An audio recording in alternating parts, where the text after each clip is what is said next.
What's up, everybody? Aristotle, Full Throttle here. And today, I have two very special guests with me. We love Corey, Star Wars aficionado, movie fan, and connoisseur, if you will.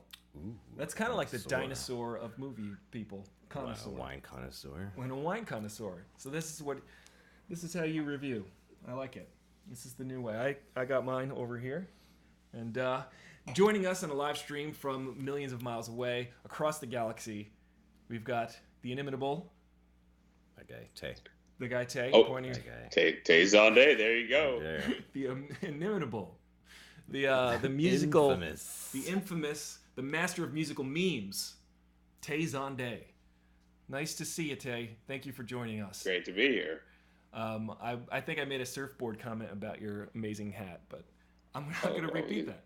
We had a little bit of a technical difficulty going into this, but we started over, and it's going to be great, and it's going to be lovely, and we're going to have a good time. I think so. It's gonna be great. It's going to be great. I'm just convincing myself right now. So last night, the three of us went to see Star Wars: The Rise of Skywalker, the 9th episode in the nonology that is the Skywalker saga. And we've got some thoughts that we want to share with you. But first, we need to tell you, if you haven't seen the movie yet, we're going to spoil the heck out of it. We're going to talk about the plot, the characters, all the things that happened. So if you don't want to know that, Definitely spoilers. absolute spoilers. And if you did see the movie, you might want to join in the discussion in the comments, leave some comments below. And if you didn't see the movie and you don't give a crap, come and join us and we're going to talk about it. So, guys, first impression, what was your overall vibe? Overall. Yeah. Well, maybe we'll yeah. Maybe I don't we should know. Save that for the end. Maybe that's the wrap-up question. Guys, Yeah.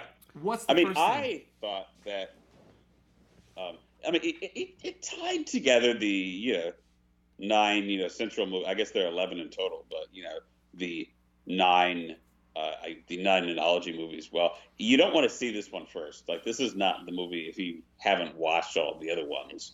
Right. I feel like someone would be lost. I think, yeah, there's a lot going. There are moments in this movie that I was a little confused as to what was going on, because they were just kind of going with a lot of things that are set up in previous movies, and then just incorporating them in this movie, not necessarily with much of an explanation. Mm-hmm. You know how even if it's a sequel, you can kind of still set up and pay off certain things that are established in the franchise. I think they just kind of went with stuff.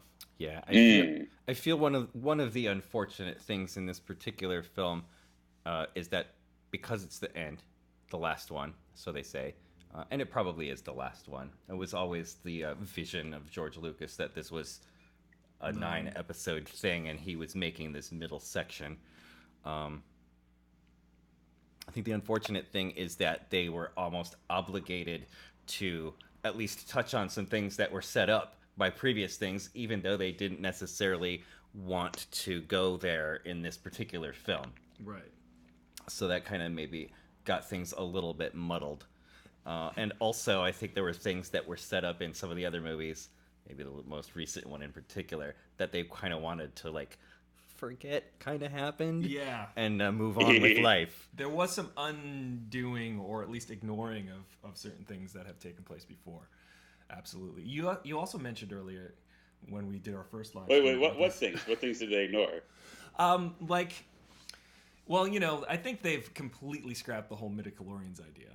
I think that's the new trilogy just completely tosses that concept. Yeah, and midichlorians, I guess I like the idea that the Force has some sentience to it, Right.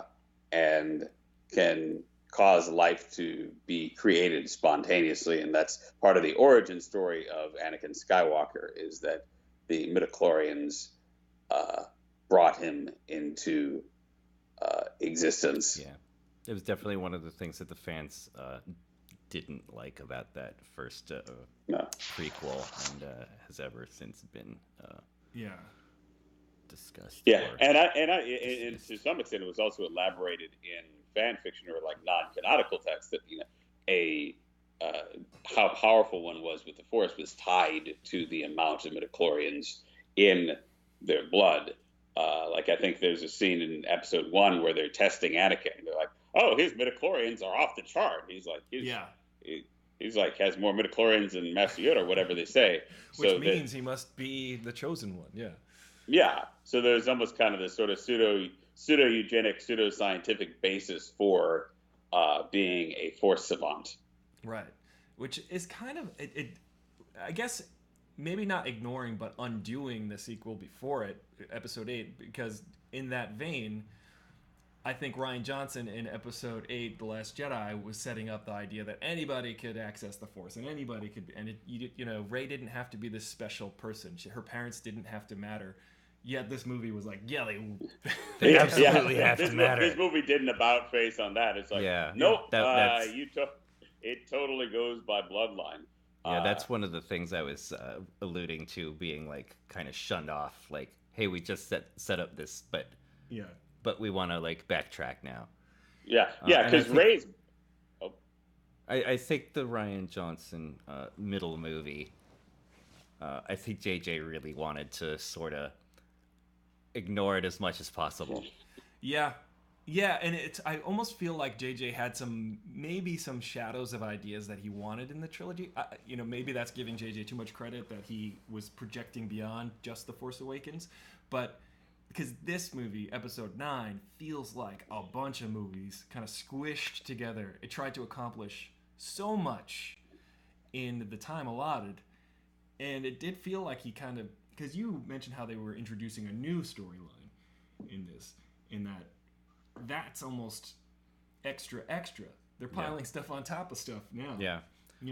If you go back to the original trilogy, the first 3, you're introduced to Darth Vader at the very beginning of the very first one, and he's our villain for the entire thing. Yep. Yes, there's the Emperor that's kind of above Vader, but it's still Darth Vader is our villain. And by introducing the Emperor as his boss, gives us an opportunity for Vader to maybe not be as villainous as he's portrayed early on, and to have that moment where he turns, and helps defeat and save the universe with Luke. And then in this trilogy, the first movie sort of sets up this Snoke character as the new Emperor. And then the second movie dispatches him. Yes. And there's no reason why. And then this movie starts with a brand new villain that didn't exist in these 3 movies. Well, exactly.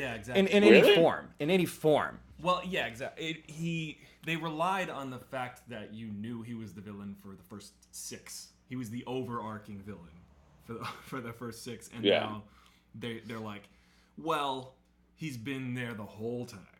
If you're not catching on, we're talking about the Emperor. Yeah, he survived the wreckage of the Death Star. Yeah, and I think so. I guess this movie, the idea is,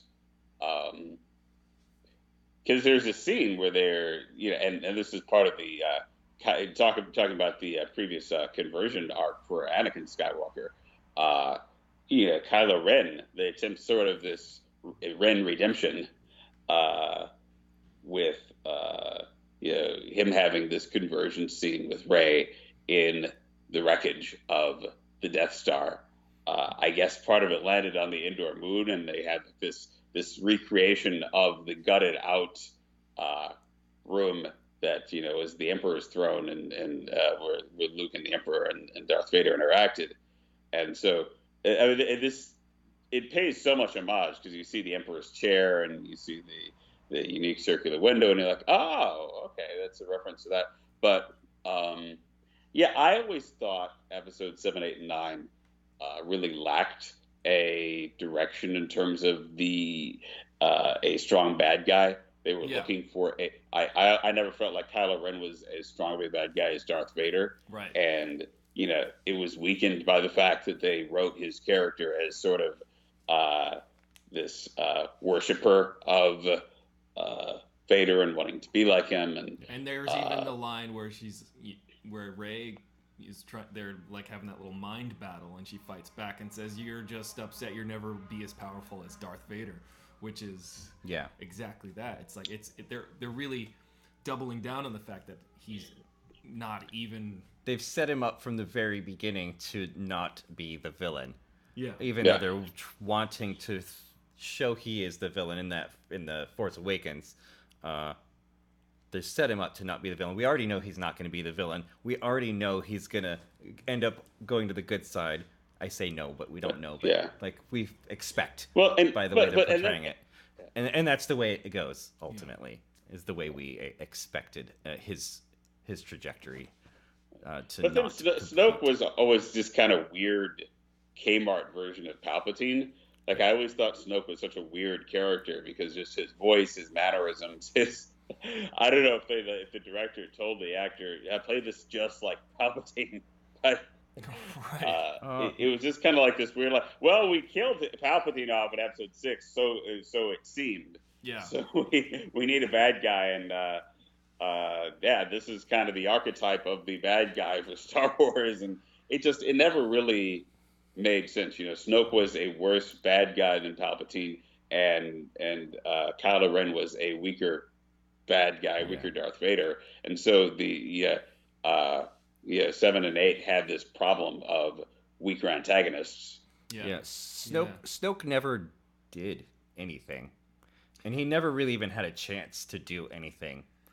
And it was kind of weird that they had to sort of address the whole idea of Snoke in Episode 9 as just being some kind of clone abomination that the Emperor created him so that he could have a voice or something out there still. There were like Snokes just in like a big vat.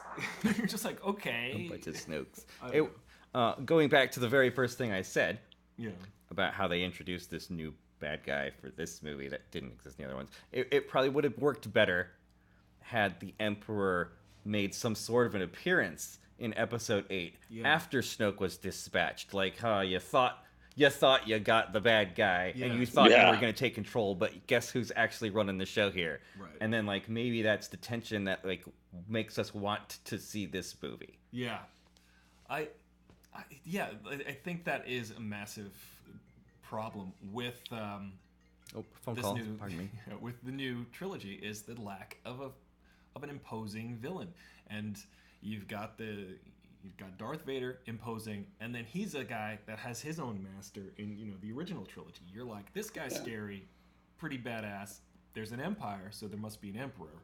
So that hierarchy is much more threatening. And they do introduce the Emperor in the second one, albeit briefly. Right. But we're like, oh, we see this. We see that Darth Vader's not the one in command. Yeah. He's just the one following out the commands. You mean in Episode 5? In Episode 5, yes.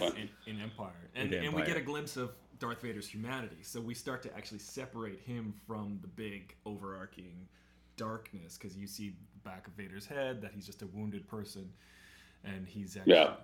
better constructed. If you ignore all that, and you just look at this one alone, I like the use of the Emperor and how he is the bad guy in it. Yeah, and you were gonna say? Yeah.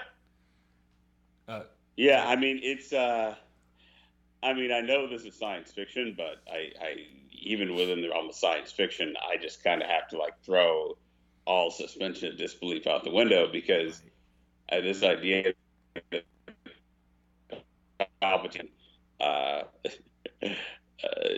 packed away on this secret, inaccessible planet, building a fleet of Star Destroyers that each have their own planet-destroying weapon somehow on the belly of a Star Destroyer. When previously, the Episode 7 had that thing like had to suck up a star and shoot the Star Killer base. It took an entire star to have the energy to, or a Death Star, which is a massive thing. It's like, I don't know. I guess they miniaturized their planet destructive capabilities. No, if there is an Episode 10, I expect that people will just have a planet-killing device in their pocket holster. Yeah, in their pocket. It'll just be like, hey.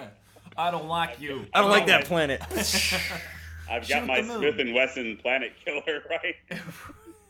Well, that's the thing. I feel like, for me, a lot of the thing was the idea that this movie was a lot of movies smushed into one. The pacing was at such a high clip that they were like, this idea, this idea, this idea, this. This is next, this is next. And then another thing that I feel like that goes hand in hand with that is the idea that there was just such convenient little tying of loose ends. Like, okay, we're just going to have a whole fleet of Star Destroyers with planet-killing weapons. Boom. And, you know, they all left being stormtroopers because the Force told them. And the Emperor's been alive this whole time. Yeah. There's and this doesn't necessarily go for this movie, it goes for like a lot of sequels, is that they always take whatever happened in the previous one. They're like, well, if that happened and that was this big thing, then whatever we've done now has to be even bigger. Right. But now they've done that 9 times over. It has to be 9 times bigger. So it can't just be a Death Star. We've already done that twice. Yeah. A Death Star. It's got to be 100 Death Stars. It's got to be 1,000 ships that can be Death Stars. Yeah. And it's just Death Stars built in. Yeah, it's just too much. It's too much to believe. You saw it with The Matrix, where there's a billion Agent Smiths. It's like, come on. And they don't look good, and they're not realistic, and it's now come on. I was rewatching The Matrix a couple months ago, and God, the CGI just looks so terrible now. Yeah. With the Agent Smith battles. But, yeah, it's... I mean, I noticed that about this movie, like, every shot. Like, I guess it was all on a soundstage, because, like, every... I don't know if they had any practical sets, but the CGI has definitely improved since George Lucas did the prequels. But yeah, it did kind of have that finality where it's like, I don't think you can top. You can't top like Palpatine, who looks like a corpse here. Yeah, like he's literally like, I guess he's on life support through some mechanism or some robotics, and then he sucks the life out of Kylo and Rey and comes back into his familiar self. But you know, then there's that final scene where he uses Force lightning to I guess stun or suspend the entire attacking fleet. Yeah, I don't know, like it did. There was just so much happening so quickly. I liked Billy D. Williams. Oh, he was great. I mean, he brought back. I wish there was more of that. Yes. He brought back a sense of there being levity and wit. Swagger. Yeah, wit and swagger. Yeah. To the movie. I was really impressed with Billy D. and Lando. I thought, because I'd been watching Billy D. just be cool, older Billy D. Like, hey, how's it going? I'm Billy D. And I've seen him in all the interviews, and he had this like. Just laid back, chill, kind of older guy, not working at the same clip that he used to. And then when he came in on screen, it was like, there's Lando. Lando's energy. He filled up the screen when he walked in, and he just had that charisma that Star Wars might have been lacking. On that subject, I felt this film did a good job of bringing a lot of that wit and swagger overall. Particularly to Poe, who I didn't care for in The Force Awakens very much at all, and he was very cardboard in Last Jedi. I did not like him in that either. Yeah, and in this one he was a lot more, say, like a Han Solo, where he had more charisma, and he's a charismatic guy. He's such a great actor. Oh, it's great. Yeah. And like I think this is the worst role I've seen him do. Yeah. Not in this particular one, but in the whole series. Right. Yeah. I was like, oh, Oscar Isaac is really being I love Adam. Yeah, Adam Driver is another one that I like him in a lot of other things I watch him in, and not so much in this. I don't hate him as much as some other people tend to in this role, and I don't think it's his fault. I think it's the material and the way that they've written his character, and I think he is actually playing it the way that is probably best played for how it's been written. Right. Mm-hmm. And he does a good job with that. Absolutely. What were you going to say about Adam Driver? Oh no, I was just going to yes and that and say Adam Driver as well. Like Kylo is one of my least favorite role of his. I love him and everything else that I see him in. Yeah. And he's actually kind of managed to I don't know if Star Wars is a stigma or a curse, but they say that Mark Hamill and Carrie Fisher kind of had the Star Wars curse, where everything else they did they were never really able to. Well,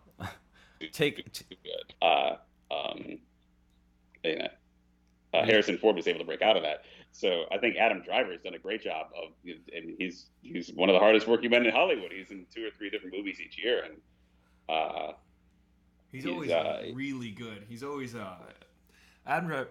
I think the world is starting to sort of wake up to Adam Driver right now as being one of the finest actors there is right now. That's working today. Yeah. Now, did anybody else catch kind of the reference where when Lando, it's his job to go up in the Millennium Falcon and send out the clarion call for how to get to the Sith planet and rally the ships, rally the people, and then he kind of shows up, and there's this wow moment of like, oh wow, all these tens of thousands of ships showed up to attack, and Lando has this line, it's like, yeah, it's just the people. The people rose up. The people showed up, and I thought, okay, this is like a very much an allegory for sort of a backhanded allegory for how do you defeat Trumpism and Putinism and totalitarianism. Just like Episode 3 was sort of a statement against George W. Bush and if you're not with us, you're against us. If you're not with us, you're against us. Yeah. I actually really loved that moment, and I think it would have worked and been more powerful had the overblownness of all those bad guy ships and stuff kind of been drawn back. Right. And where this little band of people is just struggling to defeat a couple of ships or the Emperor or whatever. Yeah. And Lando shows up with like the whole galaxy backing him up and like, hey, look, we're all in this together. Yeah. Let's fight for what's right for everybody. Let's fight for the right to party. It was really nice. It was a little overshadowed, like moment in this film. I think so too. I think they should have definitely been way more Lando. I think. They could have leaned into that. I even like the moment where he's like, "Send Leia my love." Like you're just like, yeah, Lando. That's so Han's out of the picture now. Yeah, he's like, so Leia. I know you and Han on an item. Him being dead and all. But now, wasn't it so weird? I just found the Han Solo Kylo Ren / Ben Solo scene weird, and I was remarking this to as we were watching it, that Kylo basically committed patricide and attempted matricide, right? And sort of by default caused matricide by Leia needing to be so grounded in the Force to reach out to him that apparently she ghosted herself or caused herself to die. And Harrison Ford has this very brief cameo where he's just like, you know what? It's all okay, kid. I always saw the good in you. I always knew that you were going to be Ben Solo. Right. What? And it's just kind of like, right? Go ahead. Sorry. I was done. Okay. That moment. Sorry, I was just reading comment, guys. It was a good movie. People are expecting way too much. Should have been more Lando. That's it. So they tend to agree with us on that. Definitely agree with that. Should have been more Lando because that's a good opportunity to bring Billy D or Lando back into the picture and lead because he's a part of that OG group. You had General Leia, General Lando Calrissian from Return of the Jedi. He's been a general since Return of the Jedi. He destroyed the second Death Star, lest we forget. Lando is the hero. Yeah. He's the one that brought why isn't he around in Episode 7? Yeah. Do they ever even acknowledge his absence? No. He's just not there. I think that's just a big whiff. And maybe it was Billy D's choice. Like maybe they're like, hey, would you come do a bit here in this last installment of Star Wars, and maybe he's just like not feeling it. He's older. He can't do these action things, and maybe he said yes, but let's keep it to like 3 days or a week of shooting or something. Yeah, like, let's keep it so I guess we're gonna have to make his part smaller than we would like. Right. He's like, let's do, as long as we're done before tea time, I'm good. You know, I was actually shocked that Wedge Antilles was in this. Did you guys catch Wedge Antilles? Yeah, right there towards the end. You can barely recognize him. Well, that's because that actor who plays Wedge Antilles, he's in all the 3 original movies, actually. He's the only other surviving X-Wing pilot other than Luke, because he peels off because one of his engines gets shot out. And then he's like, my engine, whatever, I gotta go. And then Luke takes on the Death Star and destroys it with the help of Han Solo. He's in the second, he's in Empire, and he's in Jedi.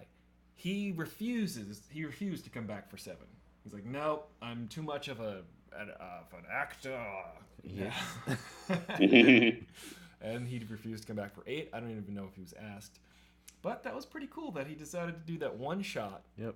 One little shot. One little shot that I was like, okay, there's Wedge. He's made it through all of the movies. He's never gotten killed. They did have a number of cameos, and I thought for the most part they handled the cameos well. Yeah. Without really forcing like story plot points with them. Mm-hmm. It was just like you said, there's Wedge flying the ship for like a half a second, and that's all we see of him. Yeah. And he doesn't have a role otherwise.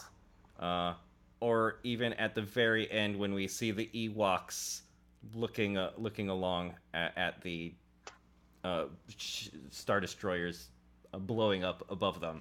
Right. And that's all we see of it. Yeah. So like, oh, look, there's Wicket. How cute. Yeah. I mean, I was very satisfied that Chewie finally got his medal.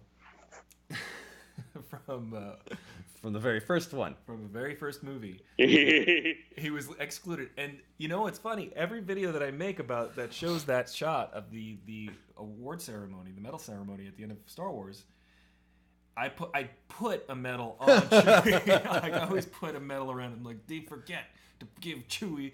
He's the freaking pilot. He's the co-pilot with Han Solo. How do you ignore that? Brings up another point here. Before we got started, when we were having some technical difficulties, Tay said that there's been always this discussion about which order did you watch these movies in. Right. In the order that they were released, or in the order of chronologic order. And bringing that up sort of sets a bookend. Right. That the very first one that was released, Star Wars, is now paid off at the end with that moment with Chewie, as well as Rey's final moments on Tatooine at Luke's home. Again, says that the beginning was there with Luke on Tatooine, and the end is there with Rey on Tatooine. Right. Luke's journey was set off there, and that's where she has come to settle. So it's a full circle, and I like the symmetry of that for sure. You were gonna say, Tay? I was. No, I mean I can't say. No, I mean I what I think about a lot is one of the magnetic and charming things about Billy D. Williams is like, I mean, I have no ill will with Donald Glover, but I feel like a lot of these sci-fi series, Star Trek is like this too, where they recast the original Star Trek cast, they recast Kirk and Spock and everybody else with younger actors, and they did that with the Han Solo movie too, where Donald Glover's playing Lando Calrissian. And somehow it just seems to be like the actors that they cast in the remakes aren't quite as quirky or unique or they're missing a charismatic something that the original actors had when they played them at the ages that they played them at.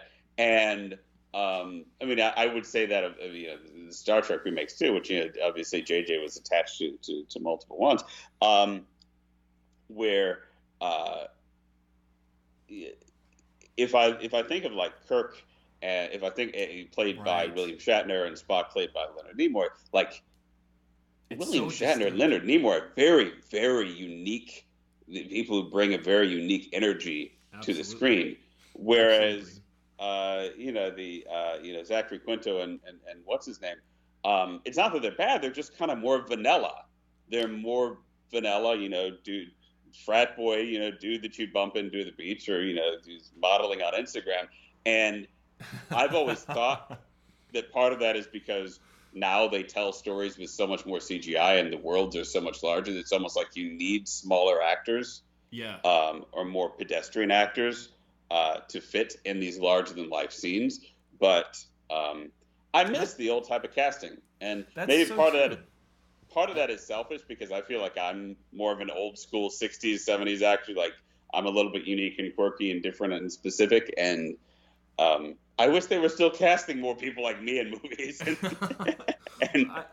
Your point is definitely taken because it's it's so specific to Leonard Nimoy and William Shatner are unique individuals. Specifically, the way they behave. Just like Billy D. Williams and Harrison Ford.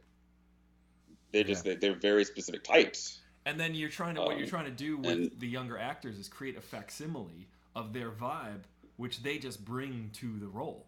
They just bring that, and then you're trying to actually cop. And a lot of things about acting is being that person, Yeah. And so when you are just cool like Billy D. Williams, you everywhere you go, you're gonna be cool. So Donald Glover is cool, but he's cool in a different way. So he's trying. Yeah, he's cool. He's a fantastic. I love I'm watching Atlanta now. He's absolutely brilliant. Oh yeah. He's a brilliant actor. But I guess maybe that's kind of what it is. Is kind of like when it's more about being a facsimile of a character that's already established. It's different. Yeah, it feels. You're entitled to play it the way the other actor played it. Yeah. At least to a degree, because that's what we've been introduced to. That's what we see. That's what the character is. So now, all right, I guess I have to be Billy D. Williams being Landau. And particularly with franchises like TV shows and film series, the character is tailored more and more to that person a lot of the times. So rather than vice versa. Exactly, and that's who we gravitate toward, is the fact that they've kind of become one. The writing and the character and the actor are all sort of fused. So we have a comment here that says, "Hey, how about that guy from Lord of the Rings? Wasn't he totally off-putting?" Which actually fits into what we're talking about right now. Dominic Monaghan. Oh, right. Who's best known as Merry from Lord of the Rings. Oh, yeah. And then was subsequently on J.J. Abrams' show Lost. So he's one of those J.J. Abrams guys. He's like, hey, I haven't had any work in a while. Can I have a role in Star Wars? And like, oh, yeah, of course. Who doesn't want to have a role in Star Wars?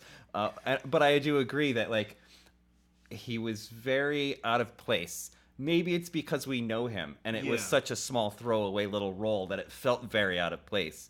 But maybe it was a role that should have been cast appropriately and not just grab your friend to play this role that has 2 lines. Yeah. And the same with Greg Grunberg, who's a great guy. I've worked with him, but he's another one of those guys that was on Heroes, J.J. Abrams' show. Yeah. That's a friend of J.J. Abrams, and he was when I worked with him, they were making The Force Awakens. He was super excited to have this tiny bit role. I don't even know if he spoke in that one.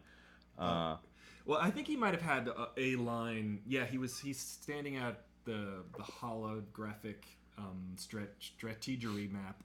But he also feels out of place in this universe. I've seen him in a lot of other things, and I think he's cast well in those other things. But this one, I felt like he didn't quite really belong in the role he was in. Yeah, I'm not gonna necessarily out Greg Grunberg on this, but I think it's the time has passed and it's funny. But I also worked on that film that Greg Grunberg was in. He had like 4 days of shooting on it or something like that, and I do set photography, so I was on set, and he was going around showing everybody, because this is before The Force Awakens came out, about 4 or 5 months before the movie comes out, and it was such on lockdown.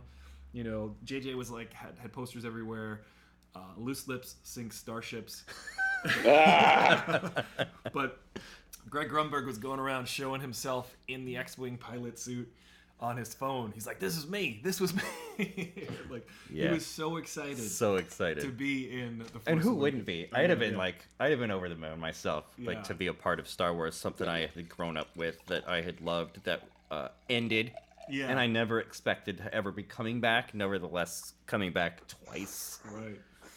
That was pretty cool. And another funny little thing that I saw him saying in an interview was that when he was filming all of his X-Wing piloting scenes, every time they asked him, or it was like a second or third unit shooting that, and every time they asked him to go to give a reaction like, "Ah!" he didn't do it because he didn't want to get killed off in a montage. So he would just go, "No, not doing it." And he would just always be like, "Yeah." So I thought that's a really good strategy, actors. If they tell you to act like you're dying, Don't do it. don't do it as an option. That's how you stay on The Walking Dead forever. It's like, nope, I'm not. Should we talk about all the deaths in this movie and how they came about and what their impact was? For the whole thing. Yeah, real life and on screen, I suppose. Yeah. Life Well, I and think I didn't realize. I guess time flies. No, Carrie Fisher died 3 years ago. 3 years ago. Wow. Yeah, end of 2016. Huh. So, did she die before Last Jedi was released? Like a year before it. Yeah, I remember that, and I just never thought at the time. And she'd already filmed all her scenes for The Last Jedi, but so it raises the question, the production question: how much of Carrie Fisher? Because there's a fair amount in this movie, Episode 9. How much of it is CGI? Yeah, I was particularly impressed with her in this film, visually. Yeah, it looked seamless. Whatever they did, it looked seamless. very seamless. Like it looked like she was alive. I don't know how much was Aristotle was saying was like it was all outtakes from the previous two movies that they used and superimposed her into these scenes with the new actors and the new environments and all that. Flawless, really flawless. I don't know if the dialogue was the old dialogue or if maybe they spliced in some voice actor work when we were not seeing her lips, or maybe even just changed her lips, because you can do a lot of that facial manipulation these days. Yeah. And I guess they hired a voice actor to match her voice in some scenes. You could, going into it knowing that they did that, I was a little bit more cognizant and aware of it. Mm-hmm. But I was very impressed that they were able to do that. But you could also, I was noticing that they were tailoring certain lines because, they've only got the lines she has. Like, she'll just say, like, try to be more optimistic. They have a take of her saying that. So when Snap Wexley says his line, Greg Grunberg says, I don't know what to do. And then Rose Tico says, did you have to say it like that? And then she's like, try to be more optimistic. It's kind of... Yeah, how much did they take that she said and be like, how can we fit this in the actual context of the movie? Again, making it even more impressive that they had her in there so much. Yeah. Because she really had a pretty good-sized amount of her taking up screen time. Yeah. And a brief cameo of the young Carrie Fisher during the Jedi training when the mask was revealed. Less impressive. Most impressive. I thought the young Luke was visually more impressive than the young Leia in this one. Yeah, because he lifted his visor, it was almost the same shot from Empire. It was. Yeah. Okay. Yeah. So that's probably why it was so. I think that was very deliberate, also. Right. That makes sense. That moment. So I loved. What was his name? The new little cone robot. It's kind of Dio. God. Yeah. It's kind of like an apprentice to B2 or whatever. Yeah. I just loved everything about that character. As someone who's a little bit awkward and uncertain in a lot of social situations myself,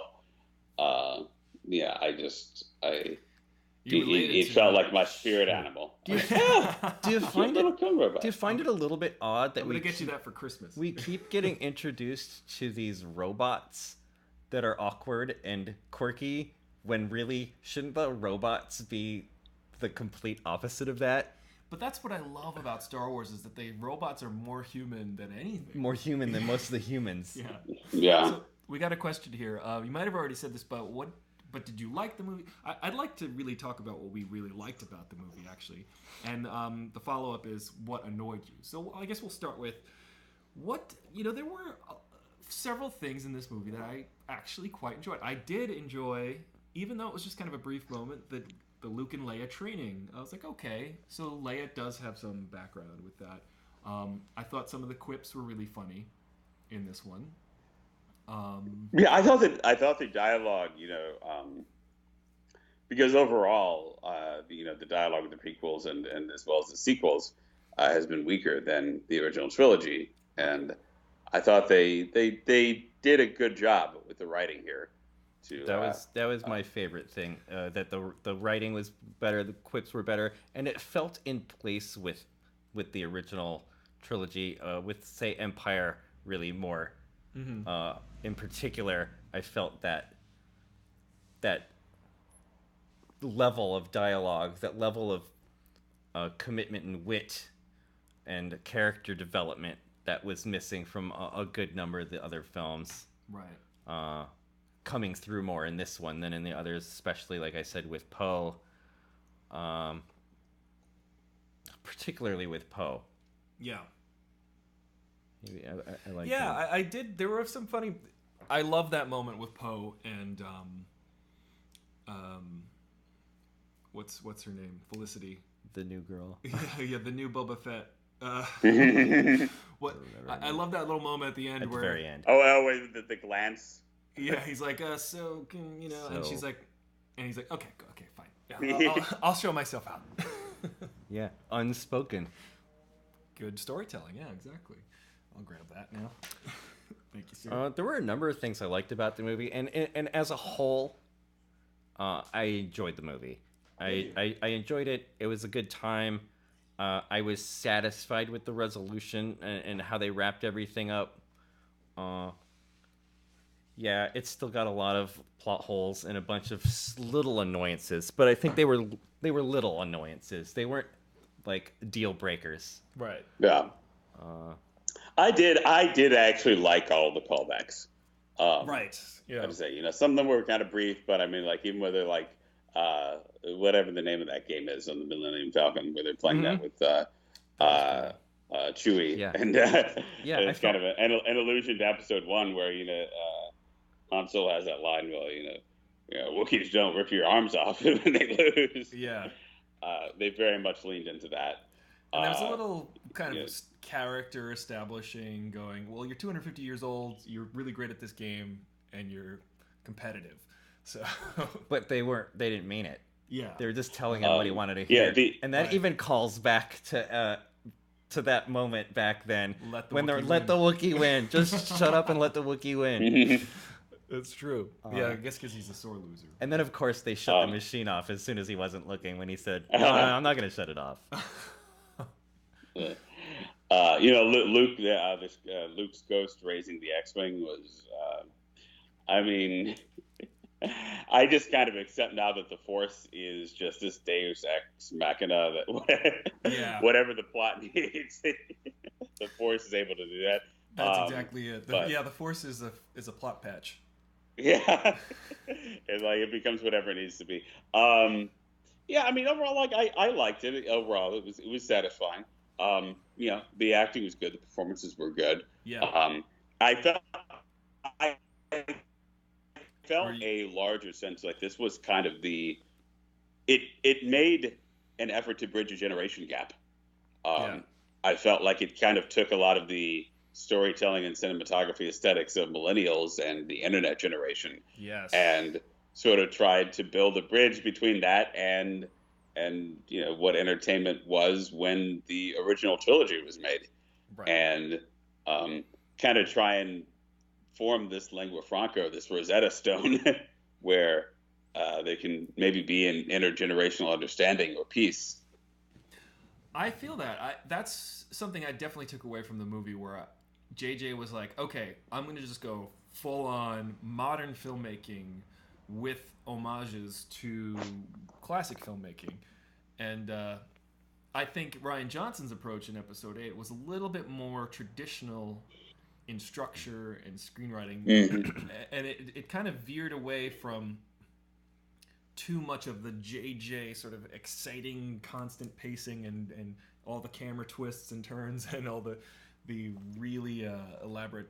And the flares. And the flares, yeah.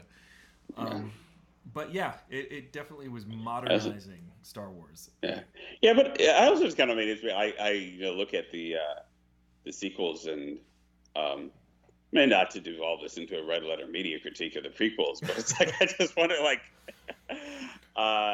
this movie was the worst movie since. I just want to it's just like, could George Lucas have used a few more camera angles and a little bit different storytelling? Because the cinematography, and especially in Episode 8 and 9, is just so much better than it is in Episodes 1 and 2.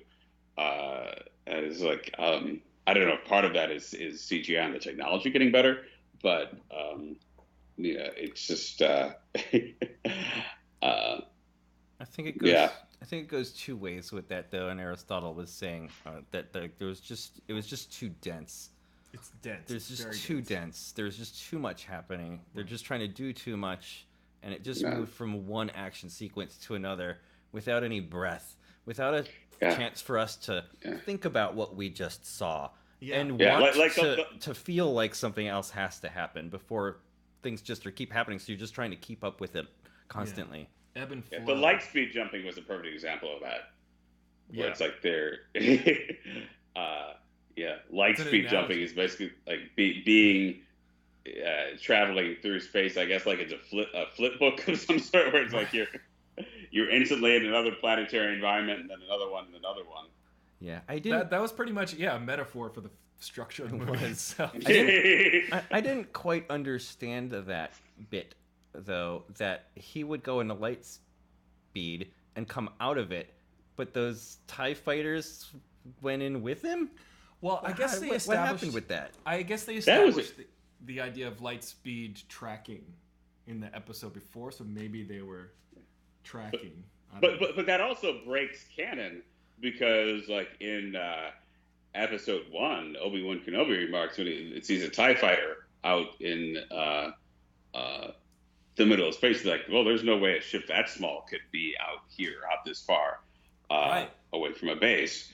And also in episode 1, like episode 4, I mean, the first movie. The first movie, Han Solo remarks, well, you can't just, what's his line that traveling at light speed isn't like dusting props, kid. Like if you could run into an asteroid belt or run into it. There are all sorts of dangerous things, and this has to be very carefully planned and plotted to travel at light speed. But that being said, then every single jump he did in this one was into some extravagant maze of things that he shouldn't do. It's like he's like coming out of light speed in like the Grand Canyon. Like, wait, hold on. Let me pop back in. But even Han Solo breaks that rule when he does a light speed jump into Starkiller Base beyond their shield, because the shield, like he's gonna come out of light speed right before hitting the ground on Starkiller Base. So yeah, they kind of do away with that whole concept of jumping to light speed being this coordinated event that really takes a lot of telemetry to figure. But we got another question. There are things like the Emperor is magically alive with no explanation, but I still liked the movie. Well, the Emperor, they were like, they needed a bad guy. Yeah. I read a little bit this morning because I wanted to get some other people's thoughts on things, and somebody mentioned that there was a quick expositional blurb that explained how the Emperor was still alive, or what he was. And if you weren't really paying attention, you missed it. And they didn't go into to explain it to you. So I'm one of those people that missed it, along with Tay. Apparently, all three of us missed it. Let me see if I can remember how he was still alive. How and why, and whatever. He just said the Sith live on in him. But it does bring a good point. Like, we should have gotten a better explanation of how he got here from when we last saw him. Yeah. Because there needs to be, because we as people, I guess humans want that connection. I kind of connected the dots in my head that, somehow he survived in the wreckage of the Death Star that landed on the Endor moon. Although I guess that was a little bit odd. In some ways, it's a little bit odd and an omission that we don't see Ewoks, because isn't where the wreckage of that Death Star is? So correct me if I'm mistaken. Is that's the same Endor moon where the Ewoks were? I'm wondering. Isn't it? Like or did it somehow land on some other planet? Maybe it landed on Endor, not the Endor. They did That's what I mention think. a moon in the Endor system, but they didn't necessarily say that it was the exact same place with the Ewoks. Right, because it's the moon of Endor, that the forest planet. Yeah. So I'm wondering, like that was the water moon of Endor. Yeah, so that it might have been Endor itself. You never know. So we're losing a stormtrooper here. Yeah, so I'd have to Wikipedia that and see if they were on Endor itself or if they were on a different moon or nearby moon. But that again, if it one way or the other ties together that little mini cameo with Wicket at the end, being in a proximity to seeing the spaceships crashing down or exploding, whatever was all happening to them. How do you guys feel about the finality of Return of the Jedi being sort of echoed in the finality of this one? Super echoed, right? Yeah. Like the Emperor didn't learn the first time around. Like, if I shoot you with lightning, you're going to shoot it back at me and I'm going to get fucked, right? Yeah. Can I say that word here? Yeah, that's fine. Spoiler alert. I'll find it and bleep it. And that's exactly what happened. Yeah. Again. I was surprised. Well, I guess she didn't tap into spoiler alert. Rey used Force lightning by accident in part of the movie. But I guess that, that's a dark side power, so she didn't use that in the end against the Emperor, which would have been used. What do you guys think about the dyad? But it was his own lightning strikes. Yeah. That took him down, and that's what happened in the first one in Jedi as well. It was his own lightnings that he was trying to use on Vader that got turned back on him. Yeah. And this time it was his own lightning strikes he's trying to use on Rey that got turned back on him. He hasn't learned. He just didn't learn. Yeah.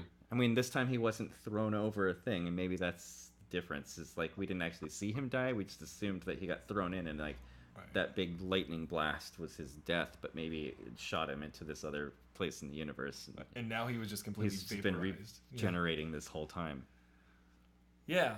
I mean, I guess that sort of explains, because he did regenerate his hands in that moment. But I did like the way he was all decrepit, and then as he pulled their life force, or the force from them to him, that he was actively regenerating and becoming the his eyes were glowing again. Yeah, I like that. That was good. That was a good part. Well, and this is a different topic, but I mean, there's a heck of a lot of cartoon carnage, I guess, that's kind of this aesthetic of Star Wars, but it's kind of like even on the Sith planet where the command center is being blown up, and you kind of see this cool almost like virtual drone shot of the command room before it gets blown up, and you can see all these bodies on fire, and it's just kind of like, I guess there's a sort of I suppose I always have a tendency to be a little bit too much of a realist in fiction and think of the real pragmatic effects of it, but it's like, wait, in real life in war, dying isn't actually that funny, but somehow in Star Wars and fiction, it's like, all right. Yeah, I enjoyed that moment. Dozens of people got blown up, whatever. Being blown up left and right.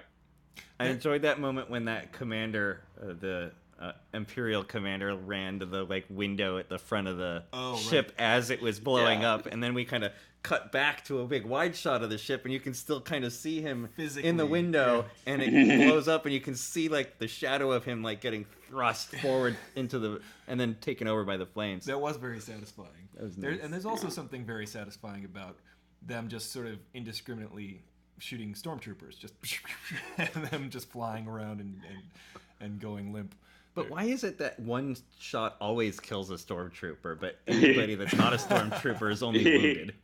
And then the stormtroopers always miss when they shoot. They just have terrible hammers. They're the worst. They're the worst trained people in the entire army. There is a cool reference. I don't know if you've been watching The Mandalorian, but Mandalorian is pretty fun at poking fun at Star Wars, because there's the episode before last.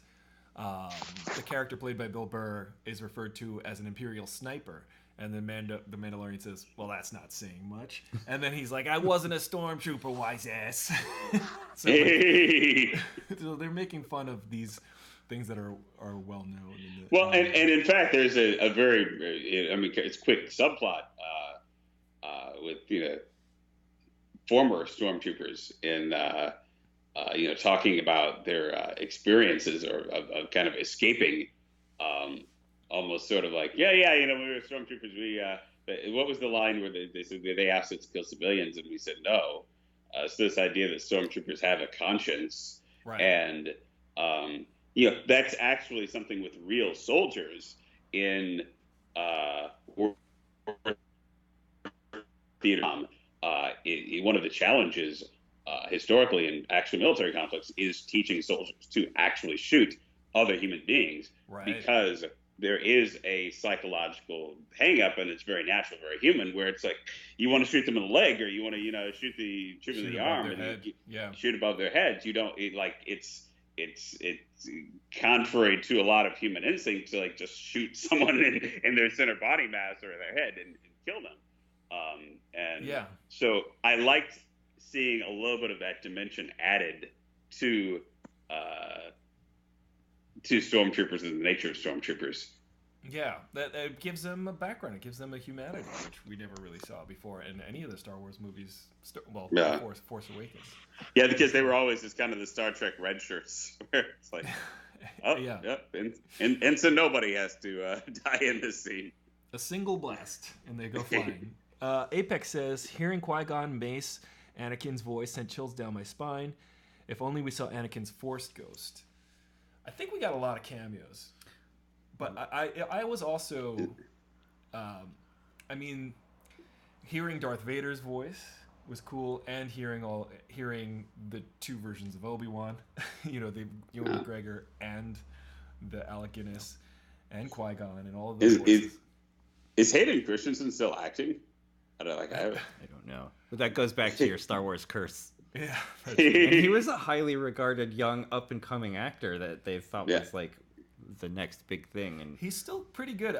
I believe in the last 3-4 years he was in something that was critically acclaimed, and he was lauded as being fantastic in it. But people he's almost box office poison now. Yeah, it's sad. Yeah, Star Wars does that to people. I mean, look at Luke Hamill. Yeah. Not to say he hasn't gone on to have a successful life in some form of acting. I mean, as a voice actor in particular, he's done well. But actors in franchises like this can always go to conventions, or true. But that's what all the Star Trek actors do. They just do conventions year round. It's highly I have a friend, Anthony Scordi. He's in Battlefront. He plays the evil Imperial general, actually. Yeah. And he's like, oh, it was a voiceover gig, and they used my likeness, and I did the mocap for it. And I was like, dude, you need to make like your Instagram all about that. And then he did, and now he's got like tens of thousands of followers.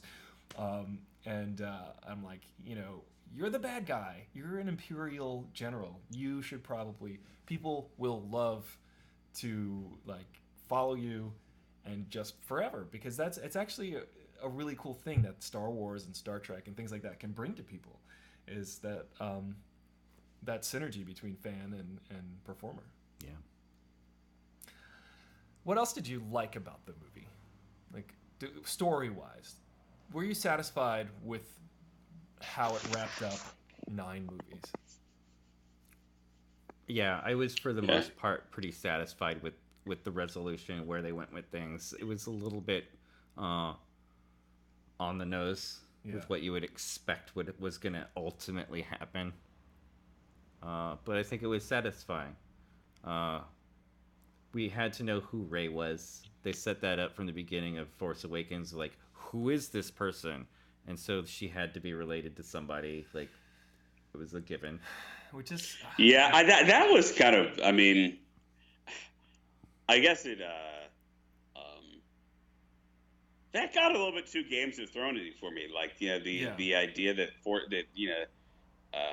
Force power is just kind of this genetic dynasty, and Rey is, heir to this genetic throne. Lineage.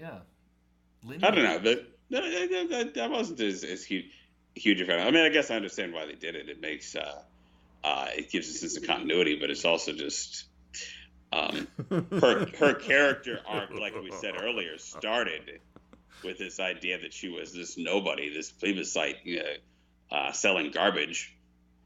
Yeah, I mean, but I'm okay with that. I like the idea of The Last Jedi saying, it doesn't matter where you're from or who you are, and that idea kind of carries over with Finn sort of sensing the Force, and I forget the other former stormtrooper, but they kind of conclude that it was the Force guiding them. It was the Force awakening them to, there was that callback, that wrapping up of that storyline.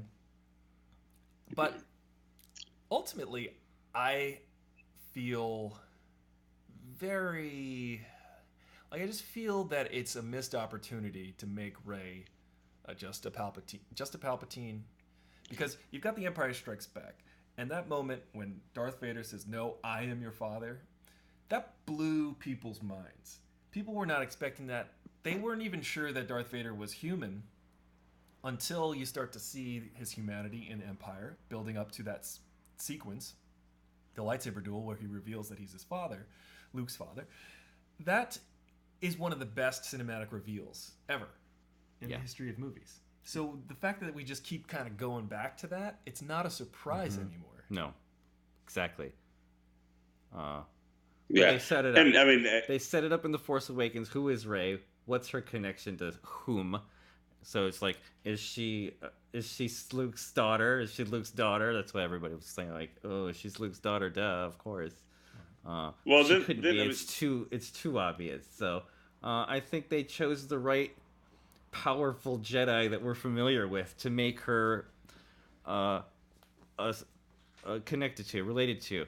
And in the very first one, or in Empire anyway, they do kind of say that, like, lineage does play a factor in this, because I am Darth Vader and I'm the most powerful Jedi, and I need you, my son, to join me because I can tap into your powers, our family powers, to rule the world together. Not saying that only families have the Force, but obviously certain families, I guess, have the use it better than other people.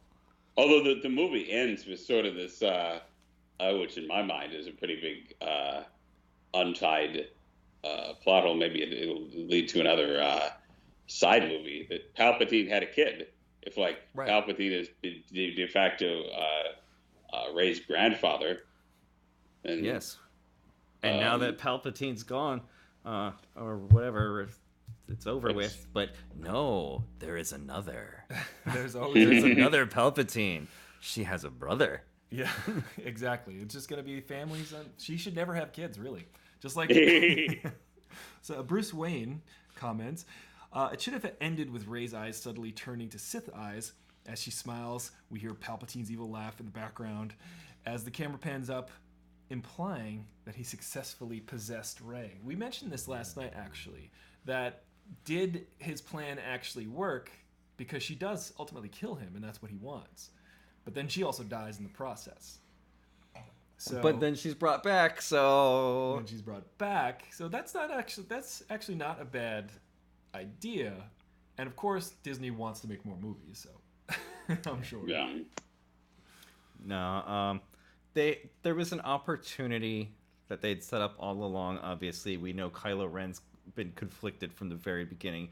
He's probably gonna go good, and they keep setting up that Rey is like maybe not able to ground herself and stay with the good side, and maybe she's gonna turn dark.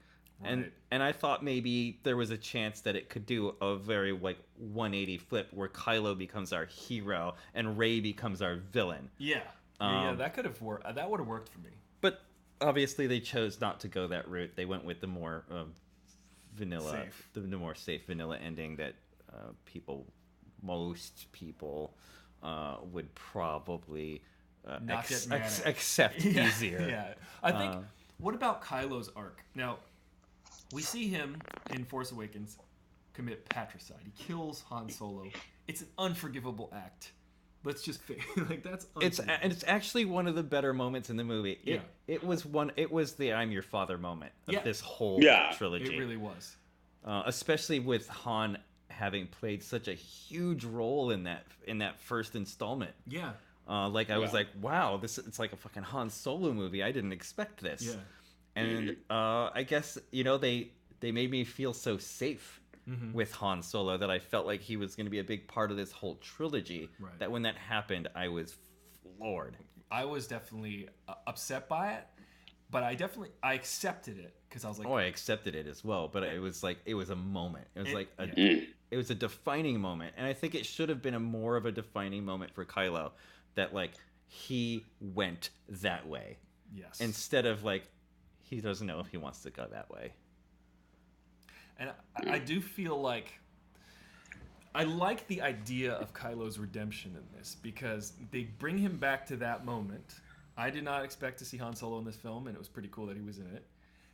They bring him back to that moment in his journey, and he decides he's decidedly taken the other path that he could have taken in that moment, which was to throw his saber away and turn good.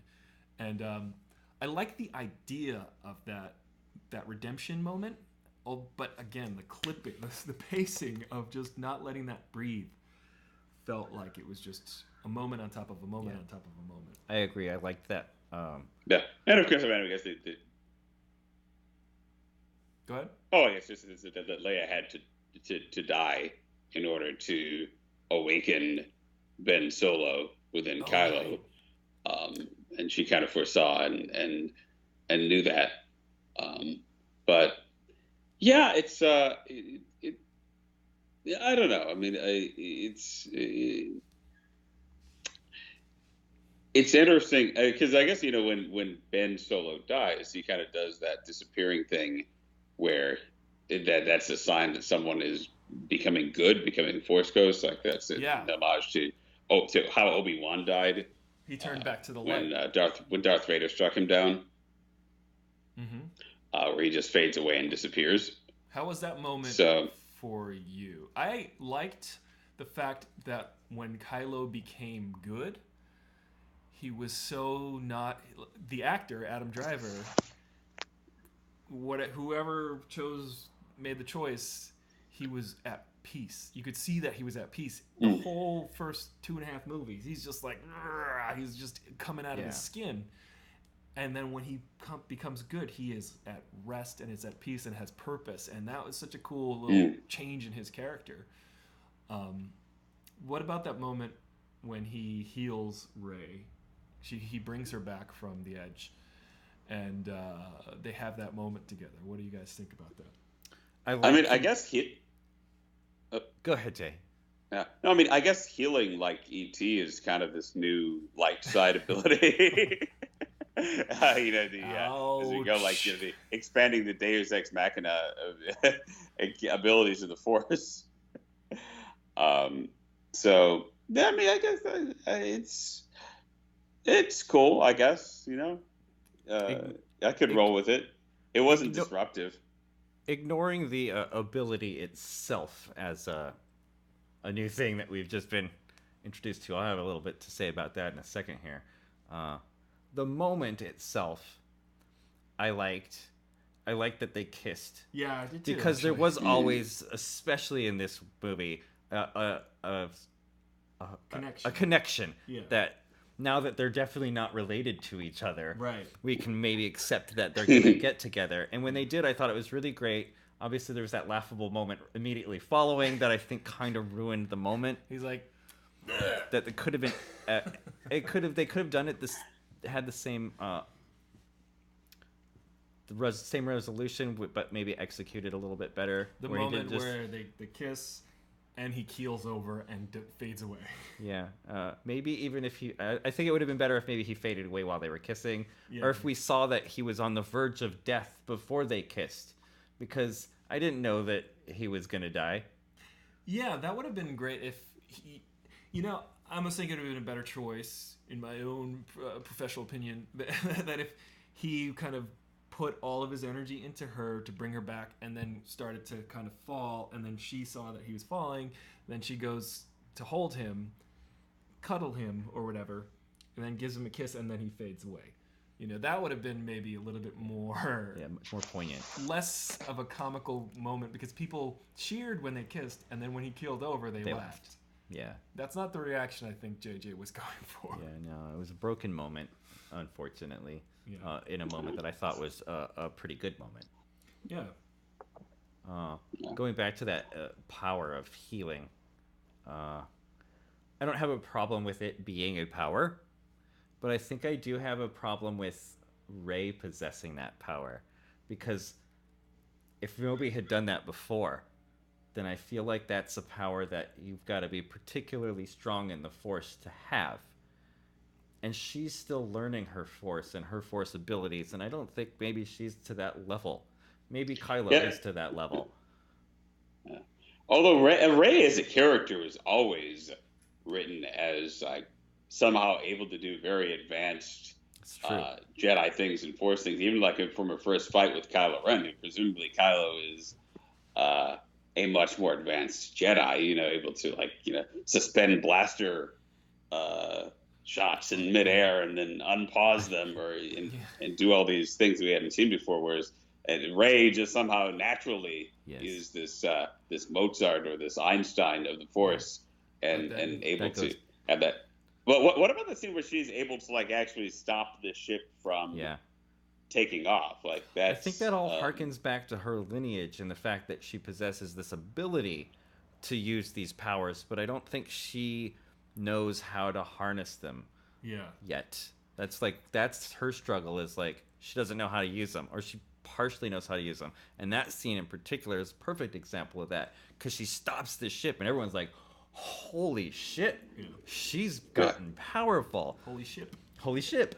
And then Adam Driver's all like, no, fuck you, this isn't happening, I've got that power too. And they have that struggle, and she has that moment where she wants so badly to beat him that she loses focus on what she was actually trying to accomplish by saving the ship, and in turn kills Chewbacca. Quote unquote. By the way, I'd have to rewatch it, but I never saw Chewbacca get on a second transporter. No, it didn't happen. That seemed like... That was just a very forced throwaway line. Oh yeah, he's still alive. Yeah, no, I was a little bit upset. There was only one transporter. He was dead, and he should have been dead. And then their way of making him not dead was just that was a different transport, and the one he was on, they didn't see it ever go off or anything. They're like, you can't kill Chewie. You just can't kill the dog. You can't kill the family dog. I wouldn't have minded it if they just had a better explanation about why he's still alive. I honestly thought they'd killed Chewie when I was kind of I feel because they killed Han Solo in episode 7.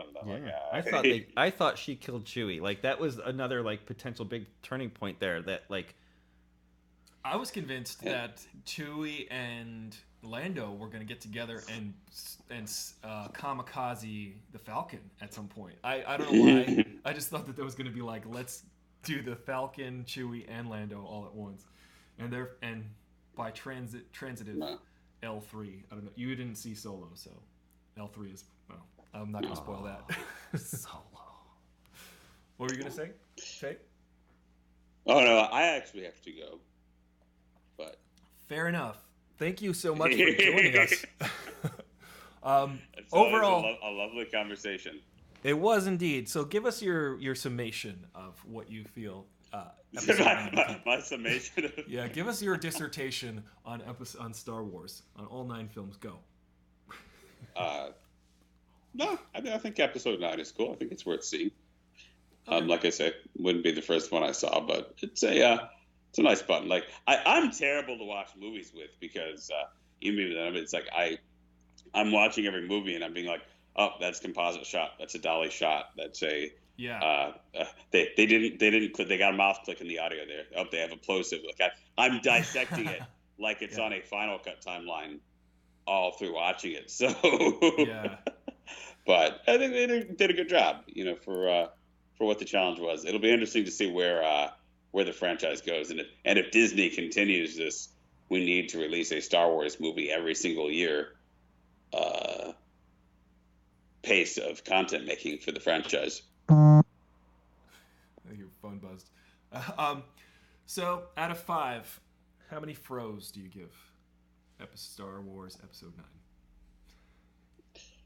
9? Ooh. I never thought of things in terms of froze. I'm here to change your. Can we part? I think the it fro? how small the division's gotta be? It's somewhere between 4.5 and 5 froze. 4.5 and 5 froze out of 5. No, that's a. I guess I'd say 4.5 if I had to. Okay. Well, thank you, Tay. Thank you for your input. Thank you for coming and hanging out with us. May the Force be with you. Enjoy your holidays, and people out there, follow Tay at Tay Zonday. All right, thank you so much. All right, bye-bye. See you later. Oh wait, that's flipping my camera again. Here we go. All right, bye-bye. We'll take Tay's spot Later, right Tay. here. We're going to continue on with the new Tay. Right there. We'll continue on and wrap it up. Tay Baka. So, in summation, what do you feel that this movie accomplished? As far as what do you think it succeeded at accomplishing? I think it succeeded at tying everything up nicely that they had set up. I don't know if, in the grandest scheme of things, that we got anything new that we didn't get from the original trilogy that had to be further explored. But it was a fun ride, nonetheless. It definitely, you know what?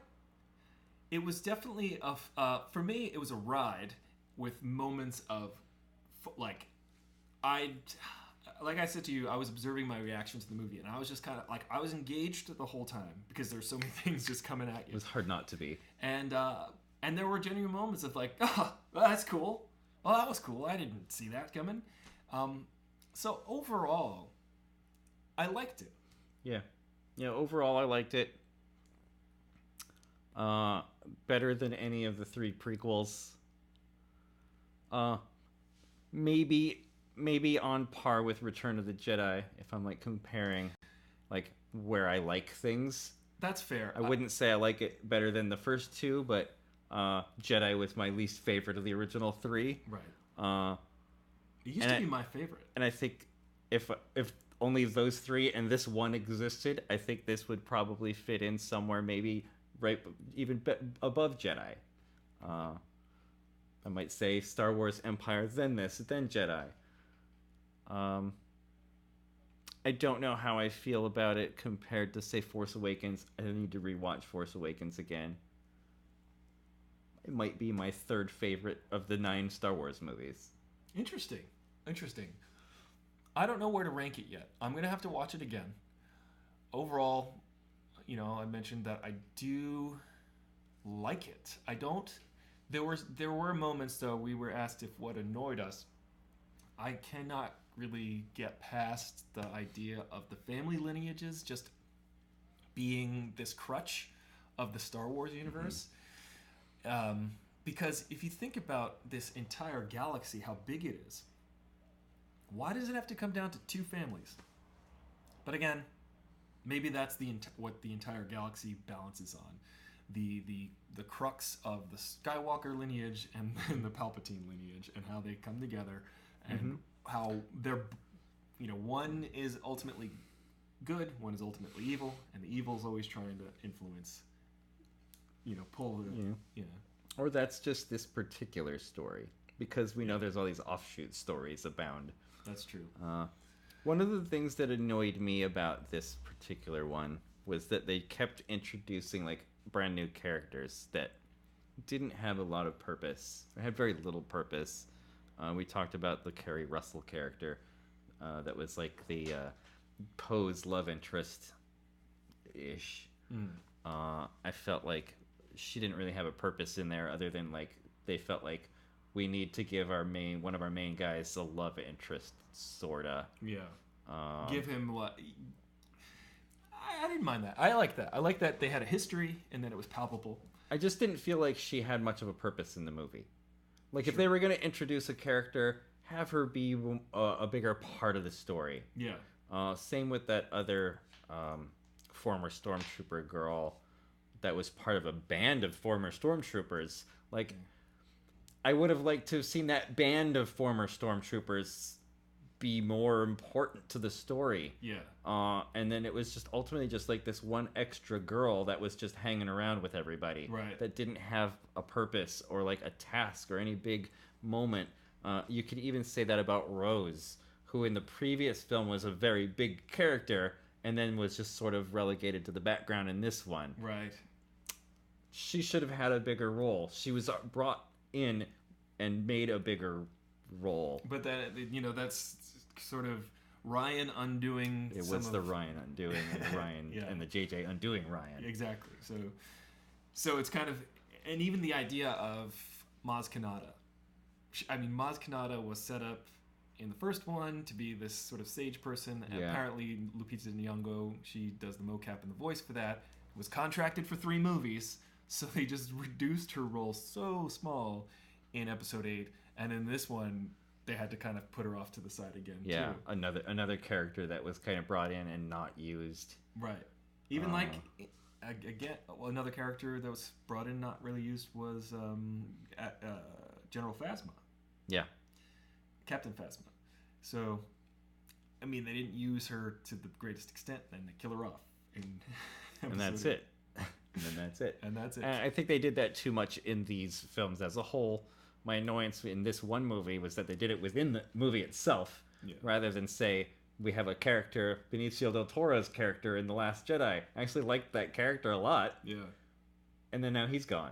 Not part of this film at all. He just kind of dispatched. And let's have a new character that we bring in that just doesn't do anything either. Yeah. What's up, K-Ferg? Yeah, I agree. How could you not think of things in Froze? Everything is in terms of Froze in my world. Canomination, I don't know how to say that. Kylo's arc was the best of the trilogy, in my opinion. I agree with that.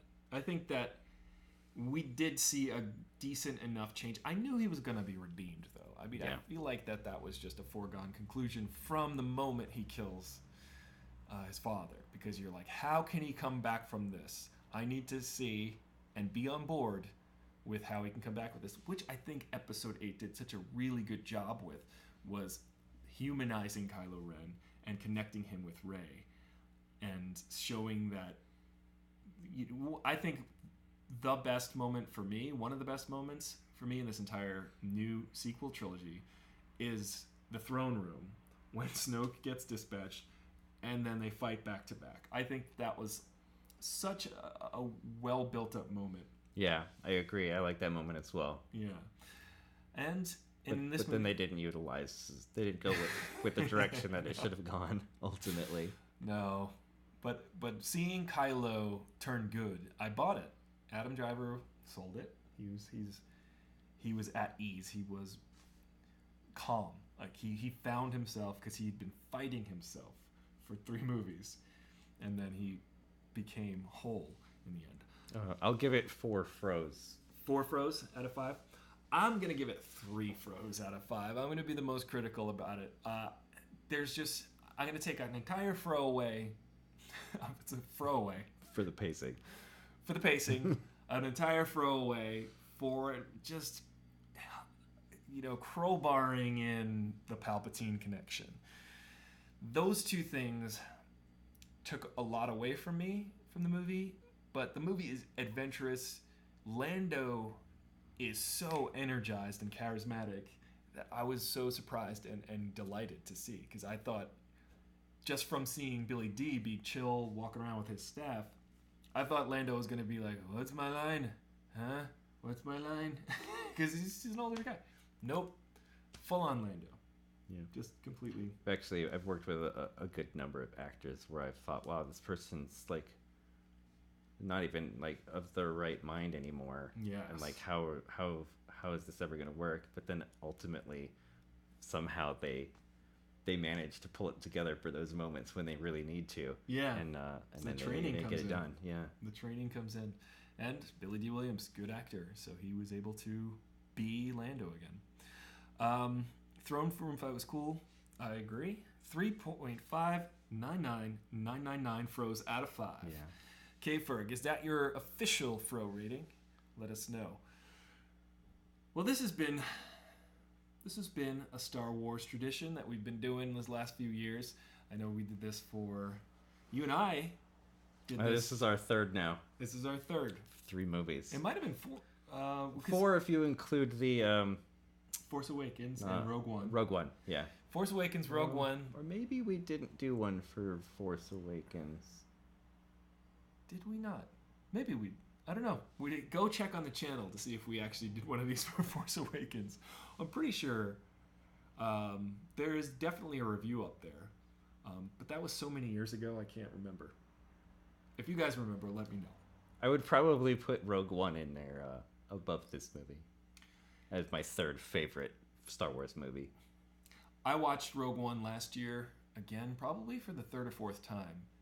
And I liked it a lot. I watched it with my parents, my father loves war movies. Grew up watching war movies and westerns, and I watched it with him, and I was like, oh, I get the appeal now. I was kind of going into it maybe with a different expectation, but just watching it for what it is, it's a great war movie. It's a war movie. It's a western set in space. I mean, the original one. Absolutely. The original Star Wars. The original script of Star Wars that George Lucas wrote was, I want to write a western that takes place in space. Yep. And he fused the Akira Kurosawa vibe in there with like the samurai movies, with being the Jedi, and that's what I do love about the classic cinematic Star Wars. But this movie is taking things to a new level, to a modern level, like Tay was saying. The modern filmmaking, the millennial generation, the YouTube generation. But things change. George Lucas changed cinema with introducing Star Wars. He's changed the whole idea of going to the cinema. He changed how cinemas are constructed because of the THX sound systems and the seating and everything. So I guess if you're going to make a Star Wars movie, you're going to want to change things. You're going to want to do a paradigm shift. Did this change your life? No. It didn't change my life either.